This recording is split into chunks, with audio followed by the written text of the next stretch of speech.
we go. I guess this will be my first ever Q&A. So, what do you do during a Q&A? This is my first ever one. What are the things I gotta do? Like, what are the rules? People will usually ask questions like about you. They'll usually leave comments, tweets, or sometimes they'll leave messages behind and stream. Okay. All What's the first they gotta question? do is just I don't have access to your Twitter or anything like that, but I do have one myself. So, what inspired you to become a streamer? That's actually a hard one to remember. Uh, so, back in the day, I used to watch like two YouTubers. Like, I used to watch PewDiePie when I was little, and PewDiePie used to always tell his viewers like how, like, how he became how he used to make videos on, how he used to be all shy, and he used to do this and that, but then he sort of became who he is today. I used to always tell his bros how to, overcome that shyness and how to become popular and how to stream. So then I always wanted to make videos just like PewDiePie. And then when I started watching Vanoss Gaming and how he told stories about how he sort of became who he is, right? He was a shy person. He didn't want to speak, but eventually he spoke, started, making collabs and became who he was. I started wanting to make streaming just like them. And I wanted to stream. And then, but when I started streaming, I had a different goal in mind. My goal was mainly from what PewDiePie and Thanos do. They mainly do it for money, or they do it just for laughs and all that, or make people happy. For me personally, I wanted to make people happy and smile, and I just wanted to make sure everyone has a good time when they watch my stream. My whole goal from the beginning was to make sure everyone would have a good time, smile, and feel happy when they watch my streams. I wasn't in it for the money or anything. As long as I can make people happy and smile, that was all I could ask for. Even though I wasn't very popular in the beginning, eventually people started watching me, which was strange, and people started to say how much they love watching me and how my streams make people happy. And it just motivated me to keep going and going until I know the whole world can smile, just like how Vanoss and PewDiePie used to make me smile. That's about it. Which is really stupid when I think about it, and embarrassing. Yeah, that makes me embarrassed when I Nah, say that's a this. pretty wholesome dream and an adorable one. Not gonna lie. What's the second question?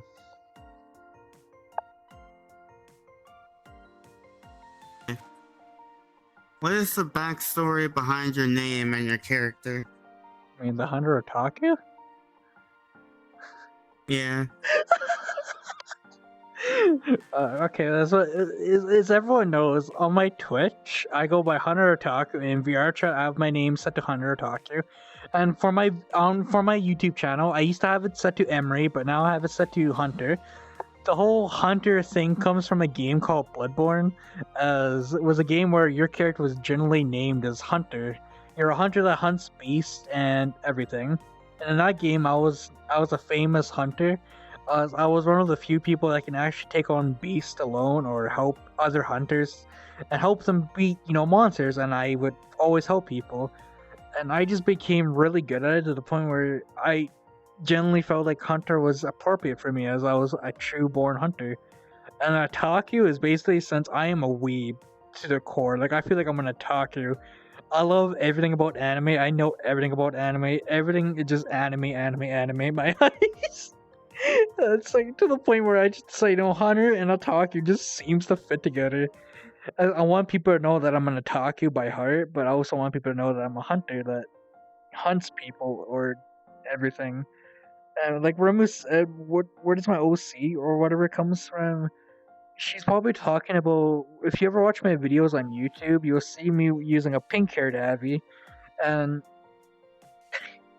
that originally came from back when I first started VR chat. It was maybe a couple months in. I found this one Abby that was not mine originally, but I eyeballed it for like 2 years straight, where I always wanted to buy it.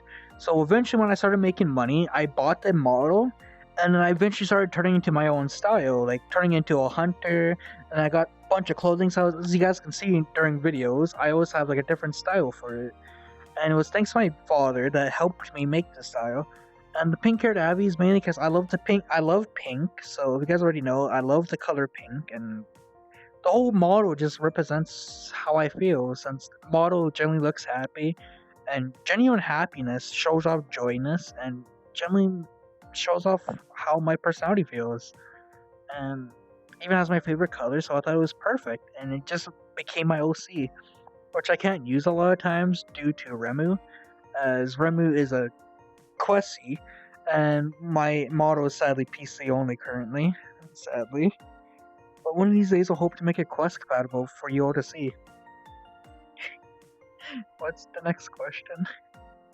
This is so embarrassing. I didn't realize Q&As could be this embarrassing. Don't worry, take it easy, relax. I am.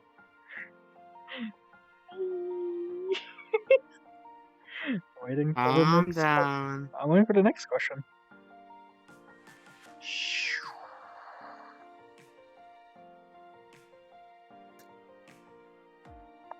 If you weren't a streamer, what would you be? If I wasn't a streamer? Yeah, if you weren't a streamer or a YouTuber, what would you be? If I wasn't a streamer or a YouTuber, I would most likely just be like a normal person, I guess, who just, I guess, work, like has a real job in real life, with basically no social skills at all. The only reason I have like this good of a social skill is thanks to everyone who watches my videos and who watches my streams.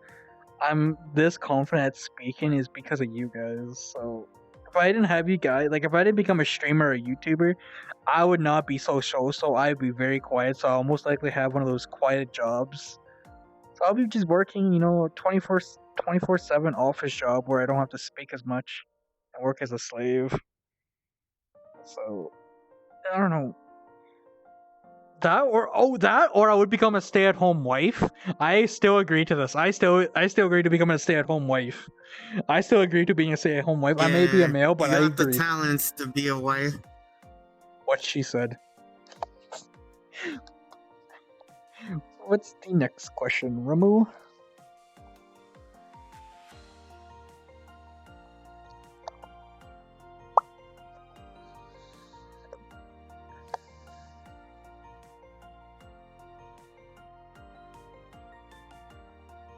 I'm so glad I have my legs crisscrossed when I was jumping. Yeah, hold on, give me a minute. Look What into my type of eyes. songs are you into? Oh, what kind of songs?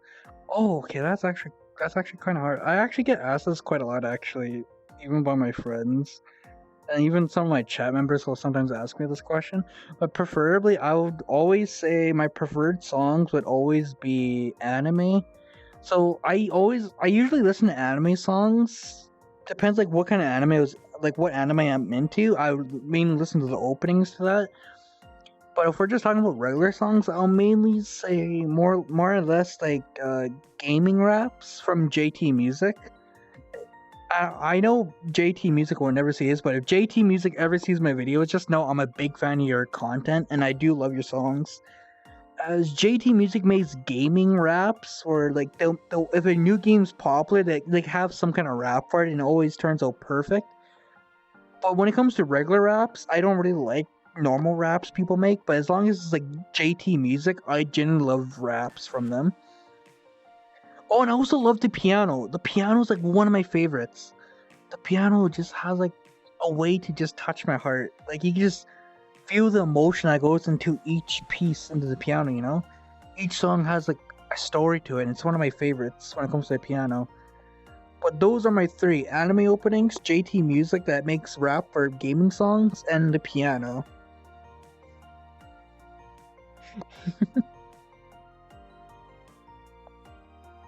That's pretty nice. Oh yeah, but there is a question my chat always does ask me occasionally. They always ask me these two questions. Number one question is, am I a boy or a girl? A lot of the times, like I get asked a lot the way I act, and I would just have to confirm this. I am a boy. I do act very girlish at times, or half the stuff I do is like not Yeah. how boys act. Like half the shit I do, but I do want to say I am a boy, Especially when he's scared. especially when I'm scared. But I do want to confirm this. I am a boy. It just when it comes to streaming or whatever, I tend to act more like I try to act more like in character. Like if my character's a girl, I'll tend to act more like a girl for you guys. It makes you guys more happier if I act more into character, as that's all I want to do is make you guys happy. But I am a boy by heart, and I do hope you guys will understand that. And I really do hope you guys understand that I'm a boy, and hopefully you guys can still continue to support me in this journey. And another question I do get asked a lot is like, am I single or am I single or taken? This question does get asked like quite a lot before I met Remu or anyone in my life. When I started streaming, or sometimes in videos, I'll get asked this occasion like, am I single or taken the way I act? Because they say it's very hard to tell if I'm single or taken the way I act, or sometimes they say I'm very adorable and they want to be with me. To answer that question differs because I do get broken up a lot quite easily. But as of right now with this video making, I am currently taken by a person named Ava, who I'm very happy to be with, but in the future, I don't know what could happen because my history of relationships are not the best. But I am currently taken, so yeah. And we've been helping you with that. I really do hope I have a healthy relationship in the future, though. But I do want to say I am taken, and it does flatter me that you'll always ask if I'm taken or single because I'm cute. It does flatter me a lot, actually. But I cannot date my fans, so I am very sorry. Maybe one day. Maybe one day. Yeah. Maybe one day. If I reach like maybe 500 subscribers, I'll date a fan for a week. Oh, yeah. We can make it like an event where like, you take everyone like on makeshift date. Yeah, I'll date. I'll take 5 fans out of my whoever watches my videos. The 5 comments I get on this video, I'll take you guys on a date. I don't care if you guys play Rec Room, VR Chat, or if you guys want to play PlayStation games, Xbox games, you name it, we can go on a date for a week. And I'll take each one of you guys on a date. So that's only. I feel like everyone's gonna. Everyone's gonna be fighting over the role. That's only. I'm gonna be cheesy, but if we get 5 likes on this video, I'll take 5 of you guys on a date. That's it. But what's the next question on the list? What's the next question? What type of games are you into? Oh, that's actually really hard to say. As if you guys see my YouTube channel, I play like a lot of genre of games. Like before, I used to play The Last of Us Part 2. I used to stream that, make videos of it. I used to play The Walking Dead. I used to play like a lot of different games on my channel before I started making shorts or VR chat videos. So, in my opinion, it mainly differs on how I feel around the time. But if it comes down to it, I'll most likely say either strategy type games or something with more of a either strategizing, or I would say strategizing, action, shooting, or what was the other one? Or story driven. I like those type of games. Those are always fun to me. Even multiplayer games, I'll even agree to multiplayer. Since I now have friends to play with, so multiplayer games are getting fun now. Those are my genre of games I like to play. Or is there another question you want to ask me? This is fun, actually. I didn't realize how fun QnAs are. Question. How did you gain your fetish for yanderes, and why do you like them?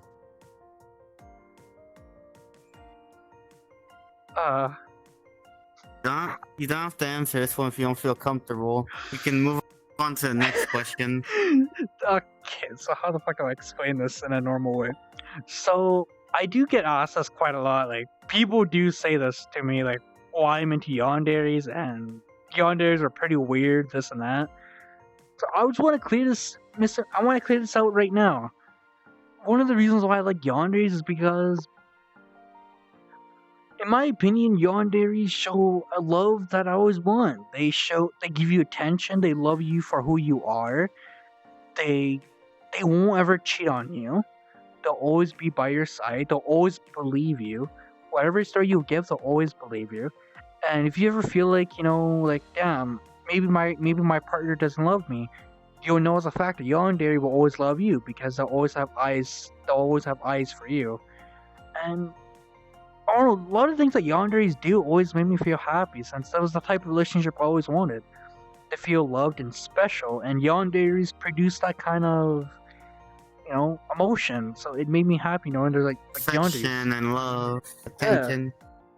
Something I didn't get much when I I was just growing don't up. like the whole knife part. Since when I was growing up, relationships were not easy, and with my growing up situation at schools and how life was, after seeing how yanderes were in a certain Future Diary, there's an anime called Future Diary, Mary Nikki.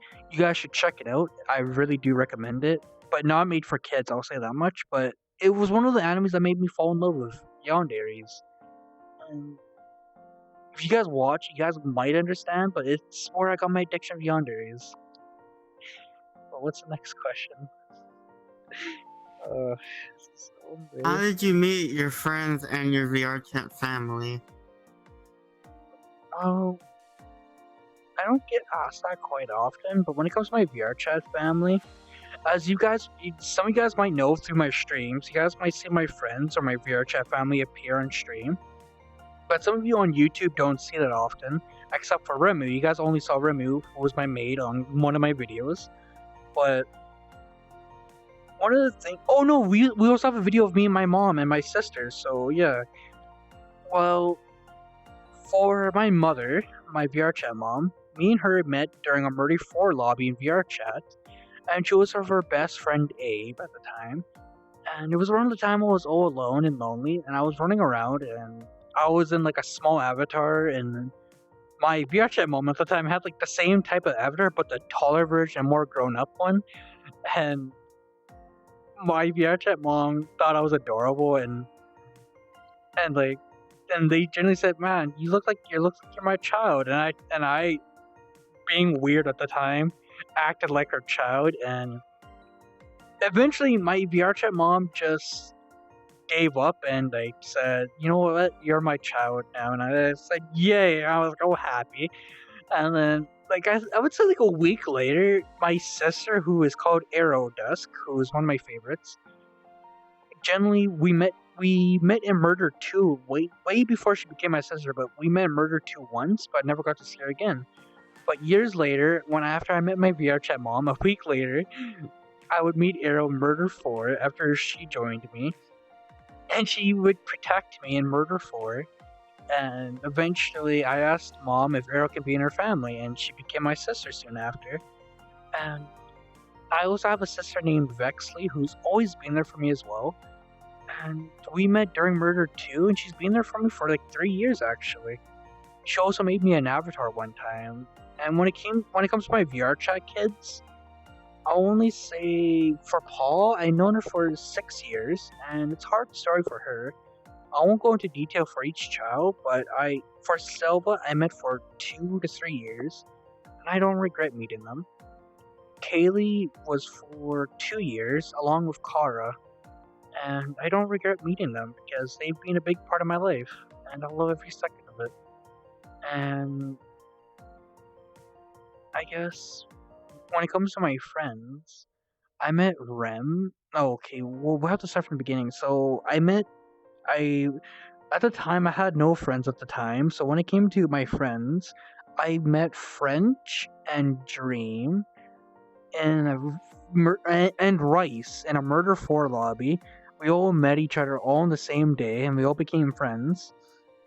And then soon after, I would eventually meet Kage through a friend of mine. When we're looking at avatars, she joined through a public road, and then she asked me questions, and then we hung out in Prison Escape, which me and Kage became friends through Prison Escape eventually, and my other friends was Murder 4.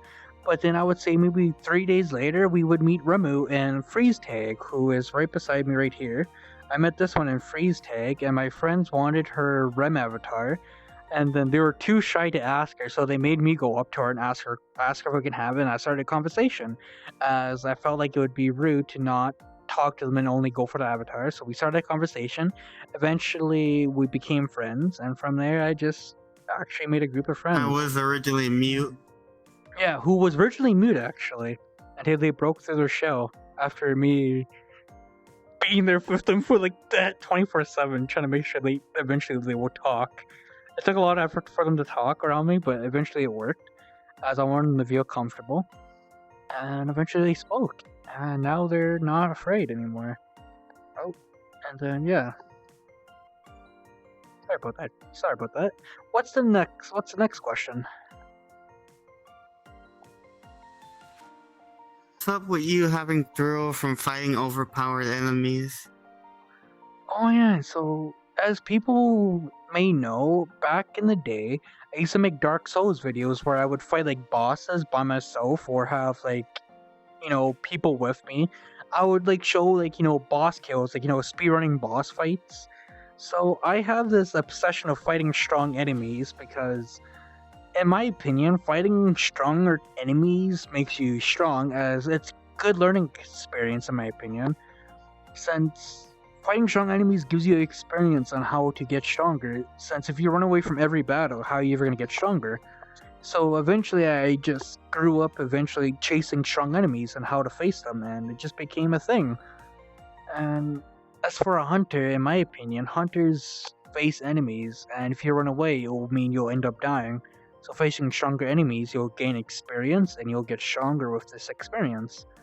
Even though Rem doesn't agree, I've killed many strong enemies in many games after facing them.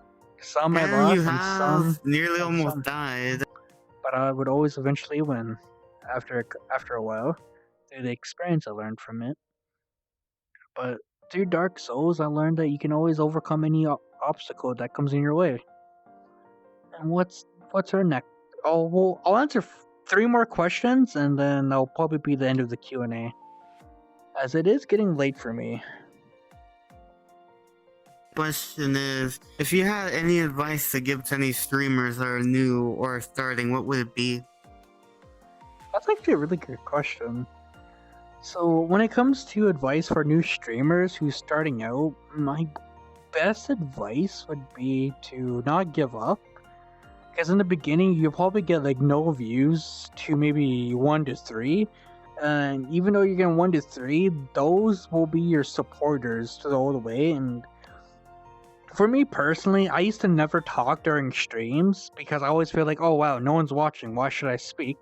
But eventually I learned that I should always keep speaking. Even if no one's watching, like even now, if no one's watching this video, I still like to speak, as maybe one day someone might watch this, or if I'm streaming and no one's there, I'm still gonna keep talking like if someone's there, because one of these days someone might see my stream and watch my videos, right? Watch my streaming videos and all that. So I'll keep speaking. So the best you can do is always keep speaking like there's a viewer. And always find something entertaining. Like, if you find something entertaining, make it entertaining for your viewers as well.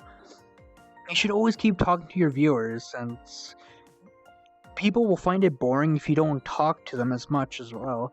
So if you just don't talk during videos or streams, people will get bored, as it's pretty boring just to watch gameplay strictly, right? Or watching people do nothing or something like that. You gotta keep your viewers entertained. And don't expect collabs right away with people. Yeah, that's pretty hard to get. But if you just keep working hard, you'll eventually become where I'm at, maybe even further than me. As long as you guys work hard and stay positive, I'm sure you guys can make it one day. Now, what's the last 2 questions?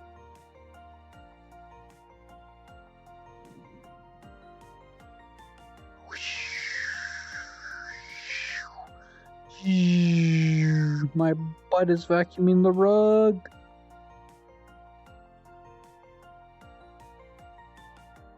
Do you like playing instruments? Do I like playing instruments? I would say yes and no. I did take an what's it called, a music class back in middle school all the way to high school, but I would say no because I'm not good at playing instruments, but I will say yes because I do love trying to play the piano. Even though I don't know how to play the piano properly just yet, I do love the way each key feels like you can make it into like a story with each key. Despite you not knowing how to play, it feels like you can still make a story with each key. So I do love playing the piano whenever I can, but anything else, not really. So it's a yes and no kind of thing for me. Now, what's our final last question of the day? What are your favorite types of animes? One of my favorite types of animes? I would say fantasy or fantasy type reincarnations, action, and maybe a bit of comedy. Maybe tiny bit of romance here and there, but not much. Unless it's like a really good romance, then yes. And is that our final question, or do you want to ask one more? We can ask one more. Just give me a sec. One last question of the day, folks, and we're gonna end off the Q&A. But I do hope you guys have stuck here through the whole video. It does make me happy when you guys do. And I'm sorry if this video wasn't entertaining to you guys, but to me it's really fun. So I actually had fun making this video. But thank you for being here with me, guys. If you have to give a motivational speech for the people who might be struggling in life, what would it be? A motivational speech for people struggling in life? Oh, okay. Yeah. That's a tough one because for me that's tough, mainly due to the fact that as people, I don't know if people have seen, but I have made videos to help people like that. Like if you're like, for example, I know it's like unrelated to the topic, but I used to make videos where like if you are like feeling lonely about, like if you're feeling lonely, I had like a video where I don't speak but I act like maybe I'm your wife or like a childhood friend. Or if you can't fall asleep, I'm here to help you fall asleep through videos. Like I let you lay on my lap, or I do like really cringy stuff, as people say they're cringe, but I also help people like you guys at times. It's like the type of things I used to do back in the day is that made you guys happy. But if it came to a motivational speech to helping people struggling in life, would most likely be, well, it depends on what you're struggling in life with. But if you're struggling in life, the best you can do is always to keep moving forward. Since you can't, if you look back, then you're never gonna make it further in life. Since whatever happened in the past would be in There's the always a past. brighter future. Like that, there will always be a brighter future. But the only way to achieve that brighter future is if you keep moving forward and keep believing in yourself. And there will be times The where darkness people. may consume you, but just keep going forward. What she said again. But like, there'll be times where people will say things that will bring you down or kind of make you feel worse about yourself, but don't let people's words get to you, as their words don't matter, as you know yourself better than anyone. And even though there will be times in your life where you'll be struggling, the best you can do is just keep on smiling and keep moving forward, because eventually you'll have a brighter future. And let's say your dream is to have a family of someone. One of these days, that dream will come true as long as you keep moving forward. If you let every little thing stop you, then you won't get further. And from experience in my life, I went down a dark path, and I realized going down a dark path isn't the right option. Since I've done things to myself that I regret, but I've realized now that if I just, look for the positive sides in life, try to be happy, even if I'm down, I'll be sad, of course, but I'll eventually start to be happy again, since I'll find the positive in life and keep moving forward. Since there'll always be something that'll brighten you up and be there for you. As long as you find that thing that makes you happy, stick with it. But that's probably about all I can say is that if you guys ever need anyone to make you happy, you can always check out my videos. That always make people happy. As I might be making more content like that soon, where it'll be cringy. But yeah, We'll do an ASMR recording. fuck that. But that's the end of our Q&A. So I do hope you guys enjoyed this Q&A video, which is my first ever Q&A. So I do hope you guys enjoyed. Please do like We and might do a subscribe. second one, so leave any comments that you have for the second Q&A if we do it. Okay. If you do have any Q&A questions, please comment down, and I guess we'll make another video for that one day. And if you guys get 5 likes, I do promise to take one of my viewers on a date. All 5 viewers will be taken on a date for a week. So if I get 5 likes, whoever comments 5 times also will be taken on a date. But I am happy to have a community like you guys. So thank you for always supporting me, and I guess stay awesome, bros. Love you guys. Bye.